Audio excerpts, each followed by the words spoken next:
Hello, and welcome to the Tavern Chat Podcast. I am your host, Eric Tenkar, and this is yet another in our Designers and Makers series of Fireside Chats. I refuse to call it interviews because, except for the first couple of questions, it's unscripted. Today, we have Humble Joe, Izzy, from the Strange Gods podcast. Welcome. Hey, thank you for having me. Thank you for joining us. This is I've been enjoying doing the interviews. I'm enjoying getting to meet people from our community. So this is a way for others to get to meet you. And of course, even though I'm not Italian, I'm in New York, so I'm talking with my hands right now, and nobody can see it because this is a podcast. Well done, Eric. I will theater of the mind that. Yes, everybody else will have to too. All right, so I'm going to ask the same 5 questions that I ask everybody that joins us on these sit-downs. And then after that, we will go on a hex crawl of sorts. So, your first question. Tell us about your first RPG experience. RPG experience. So this one might be one of the longer answers to your first question. You can't beat Skeeter Green. Awesome. It took him over 25 minutes to get through the 5 questions. So okay. You're in a safe harbor, trust me. All right. So I am actually probably one of the newer to the community designers and makers. My first RPG experience is a Pathfinder game. And it actually started about 3, maybe going on 4 years ago now. I majored in art and music, went to a school of the arts, and loved expressing myself through art. And I never really found this my niche, my way of expressing myself after my education, and just kind of got into a job that didn't allow me to do that. And sort of and took on a sports injury where I was basically bedridden for a long period of time. And I got into a really bad depression type deal. And so one day, this is 4, maybe 5 years ago, my wife has left for work, and I am at home. And I worked just to pay the bills, and then spent the rest of my day in my room doing whatever. So my days off, I basically laid in bed all day depressed, and was having a particularly bad day, and thought about some dark things that depressed people think about, right? And really was just in this bad spot. And all of a sudden, my phone, out of nowhere, dings that I've got a text message. Right. And I looked down on my phone, and it's a YouTube notification for a little known stream. You guys probably haven't heard of it, Critical Role. Oh, yeah, nobody's heard of it at all. Yeah. And it was just a random piece. It wasn't even Critical Role. It wasn't Geek and Sundry. It was a fan posted just a tidbit of a funny part of one of the episodes. And so I see these individuals on the screen. It says funniest 4 minutes of D&D history, I think was the title of the video. And I recognize Travis Willingham from my mother's favorite movie, Secondhand Lions. Okay. And I was like, okay, what the hell? So I put it on, and the next thing I knew, I was off work for 3 days. I was binge watching Critical Role. And the specific skit was where Travis's character Grog basically, in a way, screws over his own party. They tactically took down this giant, had it in chains, had it subdued under a spell, and he decides to run up its chest and headbutt it in the face. And he rolls a natural 20. And I just remember, like, looking at these people my age that got to do something like this for a living and got to entertain people. And I probably watched like 40 episodes. I went back to episode 1, started watching through. I just watching all of the episodes I could over the course of like 3 days. And out of nowhere, a friend of mine that I hadn't talked to in probably a year, that week sent me a text, and he's like, "Hey, I know this is out of the blue. I don't know if you've ever played D&D before, but I'm trying to get a group together on Fridays." And it was like fate. I mean, it really was, and that sounds overly dramatic, but it was like in a way, Critical Role, D&D, whatever you want to call it, saved my life because, I was in a really bad place, and it gave me a way to express myself with my friends in kind of like a safe environment in my house when I was, kind of bedridden. And it really changed my life. And here I am, 4 or 5 years later, and I have created for most of that period of time for my friends, my family. And it's really, really super special to me. That is like, I've heard not your story, but I've heard stories similar that gaming has brought people out of depression and dark places, allowed them to socialize after they shut themselves out of socializing for a number of years for whatever reasons. And no, that's an awesome, excellent story. I'm very happy that gaming did that for you. Oh yeah, absolutely, and I'm still a super fan of Critical Role, obviously, and lo and behold, it just led me to meeting people from all over the world, and now I've been fortunate enough to be able to entertain people from all over the world, and it's just a really special thing to me. You're giving back, isn't that what community is all about? If I could give back a portion of what's been given to me to change would be an absolute honor to me. Well, there you go, man. You're well on your way. I think you're doing well. Congratulations.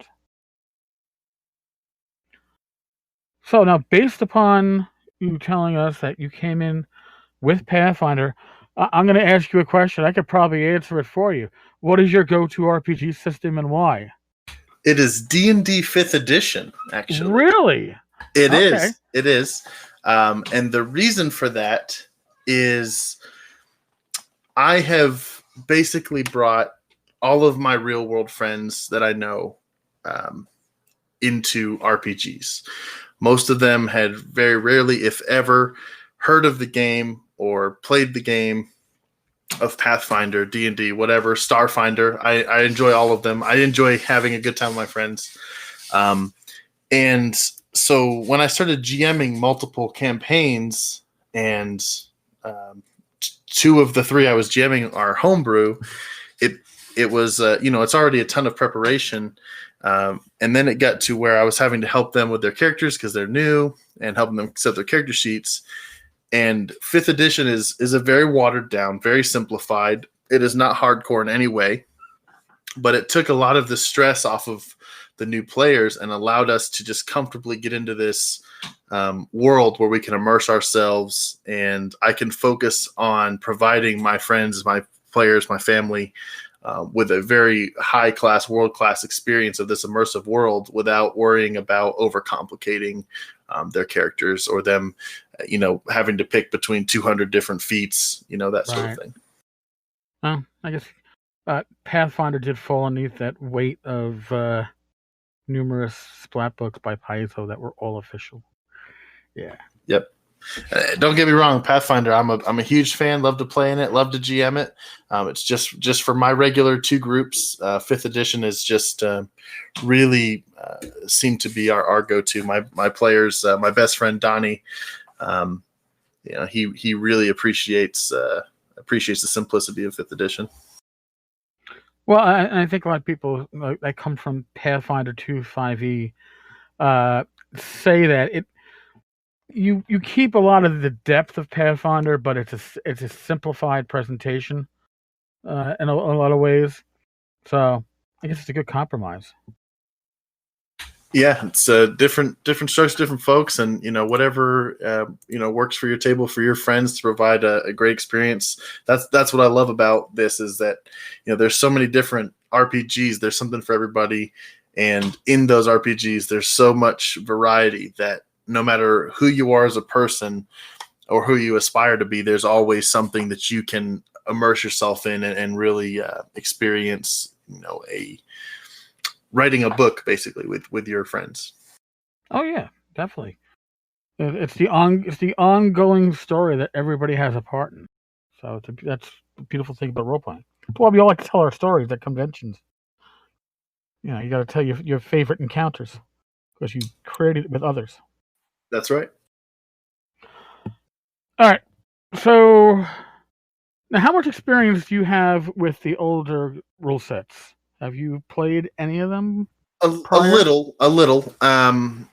I part of what we're doing at Strange Gods now is incorporating some of Frog God gaming stuff in, and one of them is we're doing the Blight.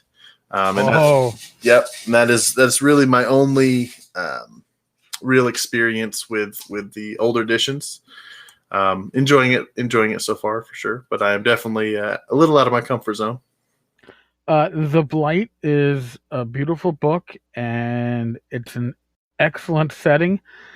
It's a bit heavy in its darkness, but if you embrace it, it is one hell of a ride. It's one of the many books on my bookshelf. Yeah, I'm enjoying it. It's like I said, it's definitely different, but and it really is like a night and day contrast of difficulty, and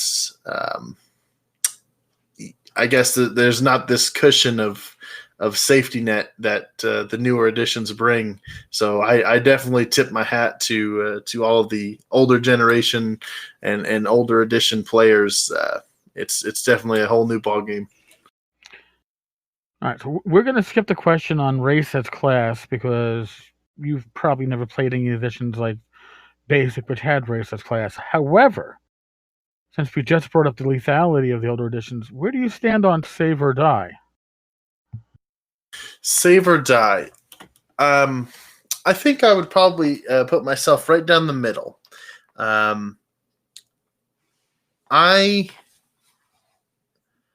I would say that I like the lethality that comes with and the real mortal danger that comes with things that can instantly kill a player. Especially if your group enjoys more of the tactical style or tactical side of RPGs, I think they're great.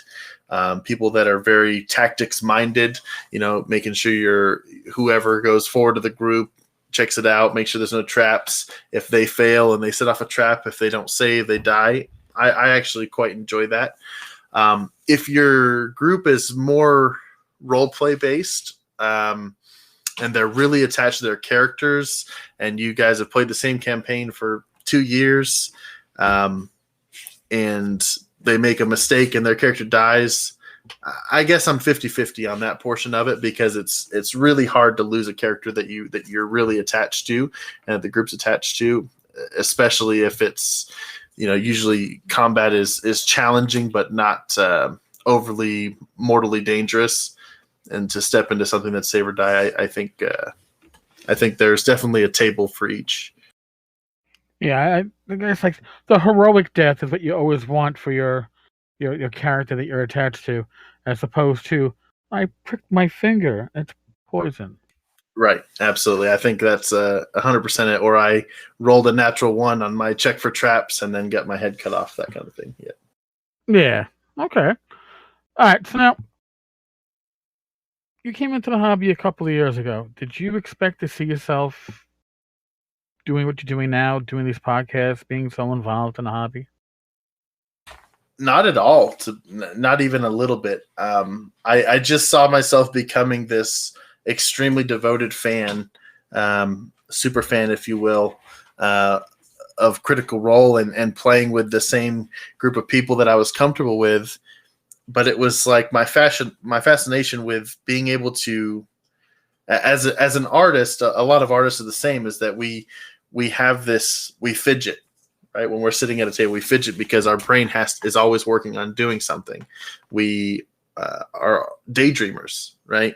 And this was, after 6 months, I was so hooked on this that it was like this place where my daydreams could be a real thing, and I could experience them with my friends who I didn't know also felt the same way I did, and it led me to taking the first leap of faith. Every time you GM for the first time, and the GMs that I've taught since this has gone on, it's like a leap of faith where you're so nervous, and it was from there. It was like 3 more months than some other people were asking me to play, so I had to start second game, and it's really been a privilege to be able to serve my friends and people that haven't GM'd or that are just enjoy playing the game. I think should definitely take the leap of being a GM, because you really don't appreciate the labor of love that is creating this game, this world for your friends, until you're actually doing it. And I had no idea that it would lead me to meeting people that across the interwebs, and then down the road be making a production with them. I'm really excited to see where it goes. I mean, you're right about the whole DMing thing. I was a DM almost right from the start. My first game session, I was a player, but after that, people who wanted to play didn't want to DM, so I had to become the DM. And I've been DMing probably for 38, 39 years, and I still get stage fright. I still get that little pre-session panic. Will this run as well as I hope it will? Will they have fun? Will I do something really stupid? And I guess it's human nature. But once you've completed, once you've got that feedback at the end of a session, very little can top that. And I think everybody should get a chance to experience that. Absolutely, it's something so special. Again, like you said, it's when you're creating a new world, new campaign, even on the same world you've created yourself. There's always this uncertainty of, was this group going to work? Will these guys mesh together? Have I prepped enough? And then the first time that the session goes well, it's such a rewarding feeling. And then, I'm not like a super bodybuilder or anything like that, but I think I'm a fairly tough guy,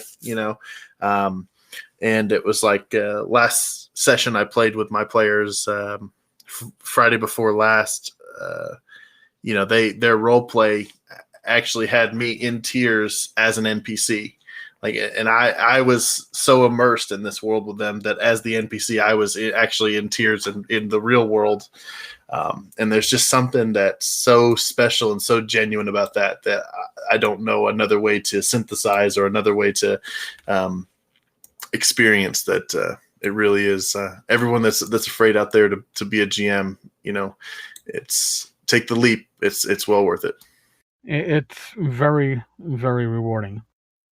At least to me, and I do it at conventions these days with strangers, and nothing tops a bunch of strangers thanking you at the end for a great time, because your own group, how to cater to their wants, their needs, what excites them, and it does with dealing with strangers at a convention.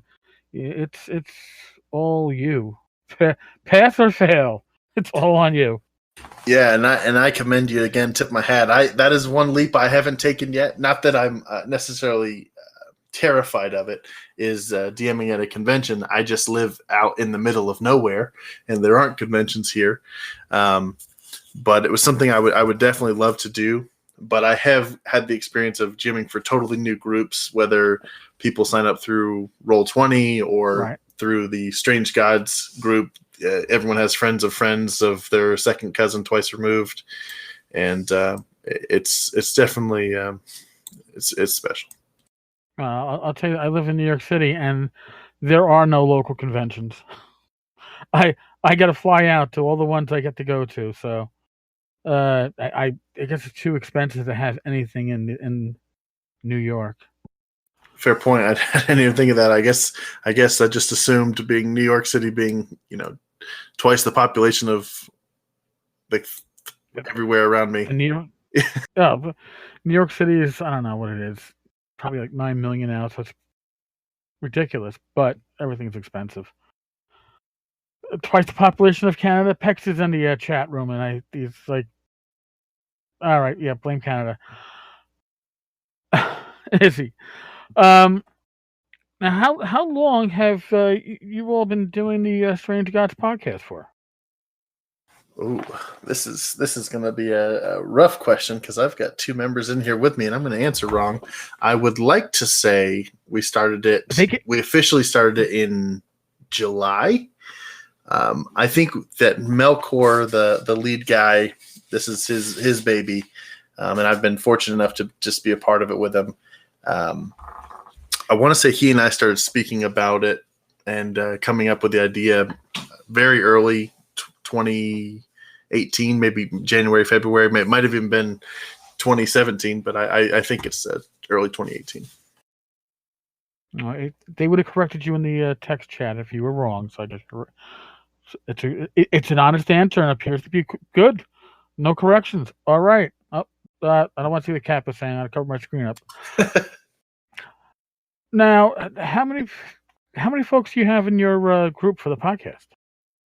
So we have a group of 5 players in our primary podcast that we release on Mondays, and we have a group of, I believe, 5 as well in the Blight podcast. And I think that we have not picked an official day that's going to be released. We're still getting some recorded footage, but I think that it's 5 players each.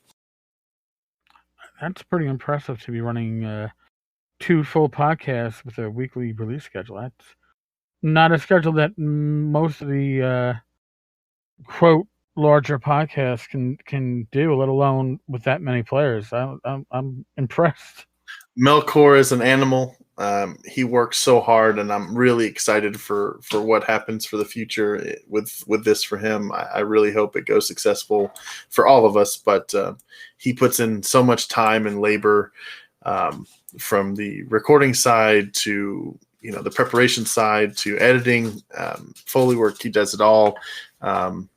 Bear helps out a lot with sound, and we also have of course, an editor on the side. But it's really Melkor is the solid foundation, and it's his hard work, I hope, pays off. That's damn. I mean, I have enough trouble getting these podcasts out, and the ones that are interviews, like I said to you before, I hope to start the recording and end the recording so I don't have to do any editing. And then if there are F-bombs in the middle, so much the better. I don't care. But yeah, that's a lot of work. Yeah, I don't know if anyone was more surprised and enthralled than I was when Melkor sent me the first, what he called, and I'm air quoting, you can't see it, rough draft of our first session he wanted to release. And I turned on, I'm expecting to hear a bunch of like coughing or, people, because the way we record is each player submits to him a different recording, our own recording, and then he syncs them all up and then does the editing on 5 different lines on top of his own. And the quality amazed me with what he was able to do and what our editor was able to do. And I was expecting to hear people talking and some background stuff, and a player casts a spell and there's a spell sound effect in there. He says, you step on this guy breaks a bottle, you hear a bottle break, and just really great background immersive noise and sound to fill the space. And it was very, very impressive. And I think we're definitely refining the trade as we go. So like about how long is each episode? So we release each episode to be about 45 minutes long after it has been edited. Right. To our recording strategy is we typically record for 3 hours, and out of that 3 hours, we hope to get 2 edited, polished episodes. Oh, that's not bad at all. All right, I was about to say, if you were doing 2 3-hour game sessions per week, and to get your podcast out, I was like, but taking a 3-hour session, breaking it into 2 45 minutes, and I'll be honest with you, that's probably like the ideal commuter length for a podcast is about 45 minutes. It just seems to me it's either you have a short commute and you listen to it going to and from work, or you have a long commute and you listen to the whole thing in one shot. 'Cause that's what I used to do when I was working. That was about my commute was about 45 minutes each way, and that was my podcast listening. That was the ideal length, or a lot of short stuff that I could just queue up. But yeah, you longer than that, I think you might have not in trouble, but it would have been a little bit rougher. But you guys are right spot on. I don't know who chose 45 minutes, but my experience, that's about the ideal commute length. Yeah, I think that was Melkor's basically his exact strategy was what you just laid out.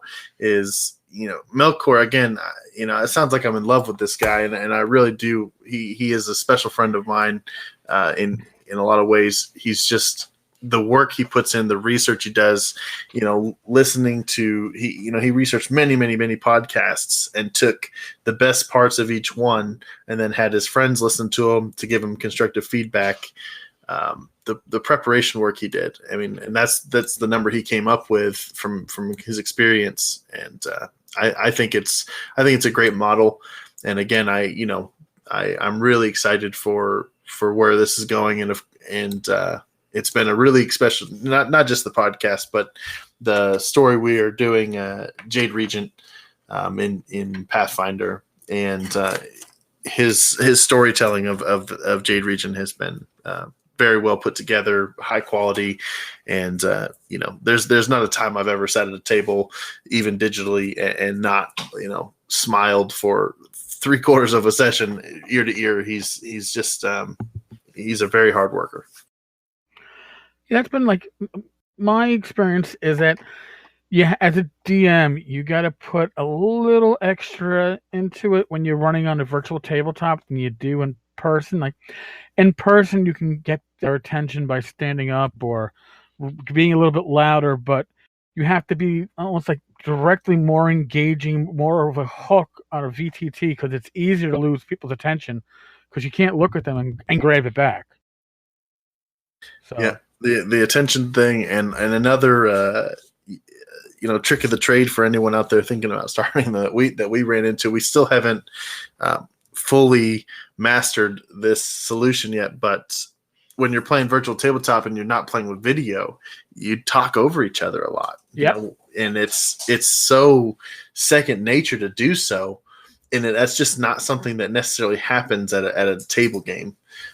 And so we've tried various different outlets to try and quell that, and it's definitely something you got to keep in mind the entire time you're doing your recording, of like giving an extra split second before a response just to see if anyone else chimes in first.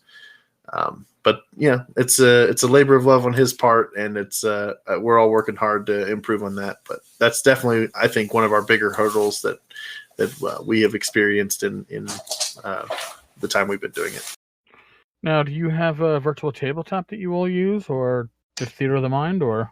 Yep, we use Roll20, and it serves its purpose. I think it just worked out because it is a free to use option. Of course, GMs can pay for some bits and bobbles. Yep, and one of our players is like freshly graduated high school, so he didn't have necessarily the money to buy a special tabletop, or so it's worked for us, and we deal with various things as we play. Of course, virtual tabletop again is just one of those things where if someone's computer freezes or their internet goes out, it's you kind of just got to work through it in a way that doesn't break immersion. A lot of that can be edited out, but it's still it's a different animal than a table game where you kind of could just pause for a second and say, hey, we're experiencing technical difficulties. Yeah. And on top, like with Roll20, and I was an early adopter. I backed the Kickstarter and all. Our issues with my gaming group, we used to do a game regularly on Saturday nights, was that with Roll20, we couldn't always get the voice and the video to properly sync, because we had people from the west coast of Canada down to Florida, up to New York, and in between. And they'd be like, I would get the video of like maybe everybody, but two people weren't getting my video, and somebody else wasn't getting somebody else's. It wouldn't sync. So we used to always use Hangouts with Roll20, and then Hangouts would let you use Roll20 within it, and we had some growing pains. But you need the video. I agree with that, because we also, with the video, you can see people's expressions. You can see if they're smiling and having a good time, and you can see if they're spacing out. And if you're a DM, you know who you need to address to bring them back in. Yeah, we've tried a few different video platforms. We've done the Skype thing. We've tried Discord video. I think we did try Google Hangouts. It was just like one of the players, we couldn't get it to work for him. But yeah, that was the big hurdle. Was, we turned on video on Roll20. We didn't want to use voice on Roll20 because we're recording 5 different recordings on Discord, and it was like I'd be able to see Bear, and Bear would be able to see Melkor, but the other 2 players were blacked out. And then you reload, and then everyone's blacked out. You can't see yourself. It was a bit of a nightmare. But hey, it's a tool that allows us to play with our friends all over the world. One of our players, Puddles, for those that have listened to our podcast, she basically does 90% of the intros. She is from the Netherlands, and she's able to play with us here in the States. I think most of us are East Coast. That's getting somebody from the Netherlands. That's pretty cool. And Discord, the quality of the voice on Discord, because we're using Discord right now to record this, is spot on amazing. That this is a free platform. I find it hard to complain about anything on Discord. Now, if I could only do a virtual tabletop, I'd be in heaven. Oh man, don't play with my feelings like that. Yeah, I use Discord to talk with my friends, even the ones I don't play D&D with, more than I use my phone. I mean, it's great quality, especially for a free outlet, and it's definitely been a keystone in our success we found so far, and hopefully future to come. Excellent. Now, do you have any projects coming up? Anything that you'd like to give a hint of to our audience? So we are, of course, again, we release Jade Regent every Monday, and I believe we are looking to start releasing The Blight, which we're really excited about. I believe this month. We don't know what day of the week it's going to be yet. We wanted to do Monday, but we didn't want to release both podcasts on Monday. And we're also working on, Melkor and I have been working in the background on creating a world that I am hoping to have a campaign guide written for, that I have created an entire planet with a map that is about 30% larger than Mars. And it should house dozens and dozens of campaigns for groups over this course of many years without running out of space on this planet. And the reason it spurred was I didn't think there was enough 2-name planets out there in the RPG world, so I created one, and with Melkor's help and various other players and GM's input. And we are doing a test run right now where my closest friends are, and Melkor, he's in that group as well, playing through the first official campaign on that world. And we're hoping by end of this year to have something released, published for it. All right. Oh, that sounds awesome. And I'm going to remind you, when it does release, give me a ping. Let me know. Oh, absolutely. Yeah, I'll shoot you a copy. Absolutely. Copy is a blessing. But just let me know what's coming out so I can add a little bandwidth. Hey, I'd appreciate it. It's like I said, I'm so excited to be here. I've listened in, and I've been a part of a couple of the Sunday morning talks. So I was really excited when Peck shot me a message about the one-on-one fireside chat. Yeah, response to this has been awesome. we're somewhere above 45 altogether between what we've already recorded and what will be recorded, and that's just an amazing number of creators and people in this community that want to, talk to the community, get to be known, and this is a fine way to do it. So I want to thank you for joining us. Oh man, it's been a blast. Anytime I can get to nerd out to the advantage of hopefully one other person, sign me up. Well, nerding out is what this whole Discord server apparently is about, man. Between the Sunday morning breakfast chats, Tuesday and Wednesday with the Frog Chat, the Tavern Chat. We're gonna have I think we have the Monday interviews that are going on. I think Thursday is going to be similar to the breakfast chat, but in the evening. Yeah, we got a lot of stuff. So if you want to nerd out, the 10 Cars Tavern Discord server has a place for you to nerd out on.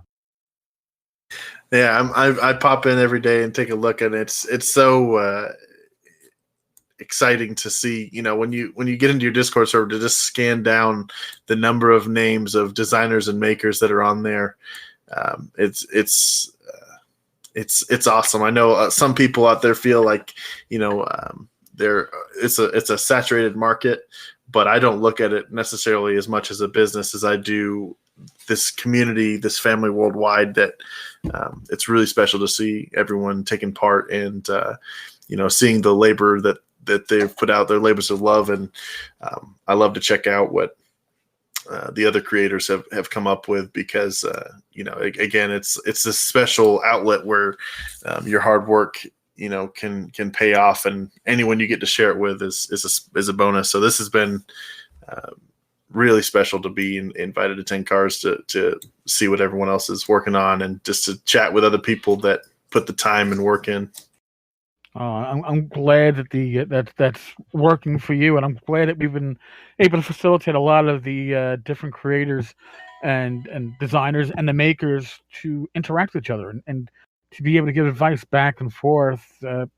I find that this is a very giving community, and it's been working out better than I could have ever expected or hoped for. So there we go. Now, see, I'm getting all like mushy. Hey, it's just means it's special to you. Thank you, Izzy. You're very welcome. I'm. What did they used to say on Saturday Night Live? I'm overclamped. Overclamped. Word of the day. Verklempt. I'm overclamped.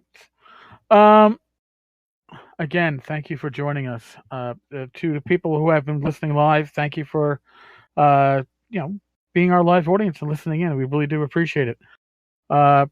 For everybody else that's been listening to this episode, as always, thank you for listening. Give Strange Gods a little love. Give them a few downloads. Listen into their podcast. And for everybody else, there's another interview coming up tomorrow. And I will see you all then. God bless. Later, folks.